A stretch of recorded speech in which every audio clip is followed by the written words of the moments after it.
नमस्कार, times of Swaraj में आप सबों का स्वागत है और मैं हूं संतोष सिंह।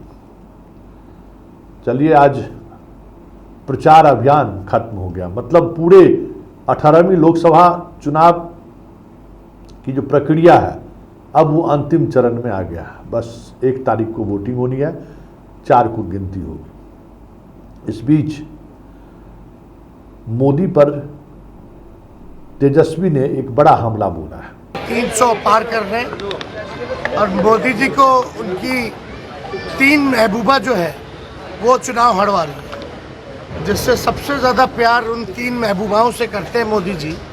पहली महबूबा है बेरोजगारी, दूसरी महबूबा गरीबी और तीसरी महबूबा महंगाई। ये तीनों महबूबा मोदी जी की चुनाव हरवा रही है। और उन्होंने कहा है कि हम लोगों की इंडिया गठबंधन की सरकार बन रही है और उस सरकार बनने की वजह मोदी के कि वो 3 महबूबा है जिसको लेकर वो बड़े दीवाने बने रहे, बेरोजगारी, महंगाई और गरीबी।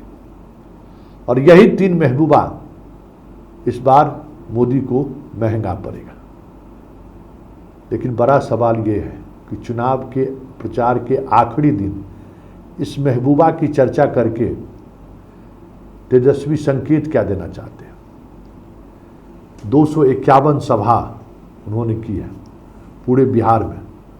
हमें लगता है कि इतनी बड़ी सभा संख्या में की बात करें तो इससे पहले ना और ना बाद में बहुत मुश्किल है इतनी सभा करना, क्योंकि राजद में तेजस्वी ने पूरी कमान अपने हाथों में रखा। मतलब ये समझिए कि हार भी और जीत भी दोनों का सेहरा तेजस्वी के सिर बनेगा।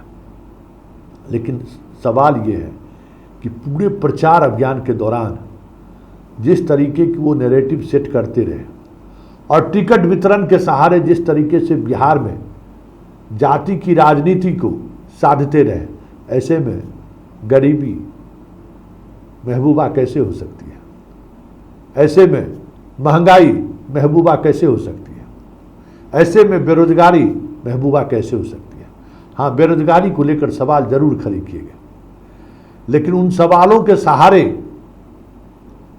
मतदाता ईवीएम पर जाकर अपनी बात रखे, इसको लेकर जो पहल होनी चाहिए थी वो पहल कभी दिखा नहीं। मतलब पूरे प्रचार अभियान के बाद जो वोटिंग ट्रेंड रहा उसमें कभी दिखा नहीं। यूथ का उस तरीके से एग्रेशन जो तेजस्वी के सभा में जो देखने को मिला वो बूथ पर नहीं दिखा।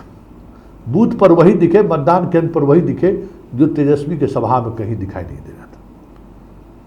और बात फिर यही स्थिति महंगाई और विकास का है। तो ये सारी बातें, जिन बातों को लेकर तेजस्वी आज आखिरी तौर पर मीडिया के सहारे मोदी पर हमला बोला है, लेकिन वो प्रचार अभियान के दौरान कभी नहीं दिखा।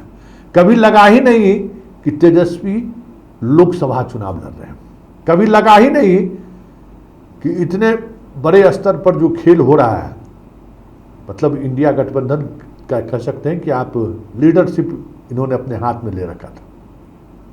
लेकिन कभी भी बिहार के चुनाव को राष्ट्रीय परिप्रेक्ष्य में भी देखा जाए, इसकी कोशिश कभी करते हुए तेजस्वी नहीं दिखे।